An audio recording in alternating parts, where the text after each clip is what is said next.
Budget present होने के बाद शेयर मार्केट में एक बड़ा उछाल आया है। हालांकि इनकम टैक्स स्लैब्स में कोई भी चेंजेस देखने को नहीं मिले हैं। तो इस सब पर क्या कहते हैं हमारे एक्सपर्ट्स, आइए जानते हैं। जहाँ छोटे बहुत रिलीफ और बेनिफिट्स हमको दिए गए हैं फाइनेंस मिनिस्टर द्वारा, वहाँ पे कुछ मॉनिटरिंग और एनफोर्समेंट को भी इन लोगों ने काफ़ी तवज्जो दिया है। एंड सैलरीड और मध्यम वर्ग के लिए जो हम कुछ बेनिफिट्स एक्सपेक्ट कर रहे थे वो कहीं हमको देखने को नहीं मिले हैं। एक मध्यम वर्ग को, सैलरी क्लास को हमें उम्मीद थी कि कुछ रिलीफ दिए जाएंगे, चाहे ATC की डिडक्शंस बढ़ा दें या टैक्स स्लैब में कुछ चेंज करें, वो हमें कहीं भी देखने को नहीं मिला है। ओवरऑल जो बजट है, इसको इलेक्शन टाइम में बजट आया है, फिर भी हम इसको ये नहीं कह सकते कि इलेक्शन से रिलेटेड बजट है। इसमें बेसिकली जो मेजर इश्यूज़ पर जो उन्होंने पुश किया है, स्टार्टअप्स के लिए किया है और नए लोगों को एनकरेज किया है, MSCs को एनकरेज किया है। शेयर मार्केट तो डेफिनेटली जो इस ओवरऑल बजट है डेफिनेटली इसको पुश कर रहा है, तो शेयर मार्केट तो अभी और उठेगा। ये आज की तारीख में देखा जाए तो हर आदमी खाली बजट को टैक्स के हिसाब से देखता है, पर उसको खाली बजट को खाली टैक्स के हिसाब से ना देख के ओवरऑल चीज़ों को देखा जाएगा, तभी आप बजट को एनालाइज कर सकते हैं। खाली बजट का मतलब ये नहीं है कि टैक्स कम होना है।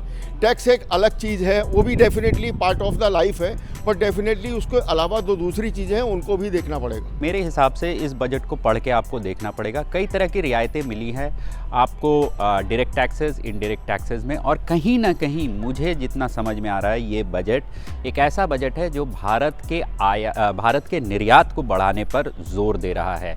देखिए, एक आर्थिक सर्वेक्षण में भी एक बात खुल के सामने आई है कि भारत जो $400 बिलियन का एक्सपोर्ट है उसको, उस टारगेट को पूरा करने की राह पर बिल्कुल मुस्तैद है। तकरीबन 80% उसका हो चुका है इस साल के लिए। अगले साल के लिए वो बढ़ाने के लिए और काफ़ी सारी चीज़ों पर रियायतें देने की ज़रूरत है, जिसके तहत इन्होंने कुछ मशीनरी पर, जो मशीनरी प्लांट में लगती है, जो फैक्ट्रियों में लगती है, उस पर रियायत देने की बात की है। कई तरह के इनपुट प्रोडक्ट्स पर रियायतें मिलने की बात है।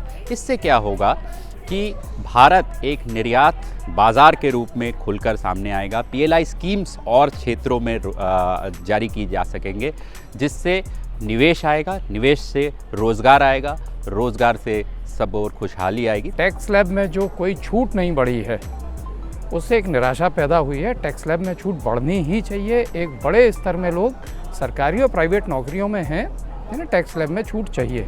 उनकी जो भी इनकम बढ़ रही है उस पर बहुत हायर रेट लग रहा है।